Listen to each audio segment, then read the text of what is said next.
ప్రధానమంత్రి నరేంద్ర మోదీతో నేడు తమిళనాడు ముఖ్యమంత్రి జోసెఫ్ విజయ్ సమావేశం కానున్నారు. సీఎంగా పదవి బాధ్యతలు చేపట్టిన తర్వాత టీవీకే అధినేత ఢిల్లీకి అధికారిక పర్యటనకు వెళ్లడం ఇదే తొలిసారి. ఉదయం 10 గంటలకు ఆయన చెన్నై విమానాశ్రయం నుంచి ఢిల్లీకి బయలుదేరారు. సాయంత్రం 4:30కు ప్రధాని నరేంద్ర మోదీతో సమావేశం కానున్నారు. ఈ సందర్భంగా తమిళనాడుకు సంబంధించిన సంక్షేమం, మౌలిక సదుపాయాల ప్రాజెక్టులకు నిధులు ఇవ్వాలని కోరనున్నారు. అభివృద్ధి కార్యక్రమాలకు అనుమతులు ఇవ్వాలని వినతి పత్రాన్ని విజయ్ సమర్పించనున్నారు. మేకదాటు జల వివాదం పరిష్కారానికి కృషి చేయాలని మోదీకి విజయ్ ప్రధానంగా విజ్ఞప్తి చేయనున్నట్లు తెలుస్తోంది. తాగునీటి అవసరాల పేరుతో కావేరీ నదిపై కర్ణాటక ప్రభుత్వం మేకదాటు ఆనకట్ట నిర్మించ తలపెట్టింది. ఈ ప్రాజెక్టుతో తమకు వచ్చే కావేరీ నది నీరు తగ్గిపోతుందని తమిళనాడు చెబుతోంది. మేకదాటు కోసం కర్ణాటక పంపే ప్రతిపాదనలు తిరస్కరించాలని మోదీని విజయ్ కోరనున్నారు.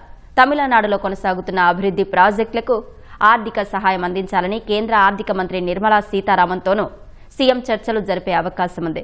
హస్తినా పర్యటనలో కాంగ్రెస్ అగ్రనేతలు సోనియా గాంధీ, రాహుల్ గాంధీలతో విజయ్ సమావేశమయ్యే అవకాశం ఉంది.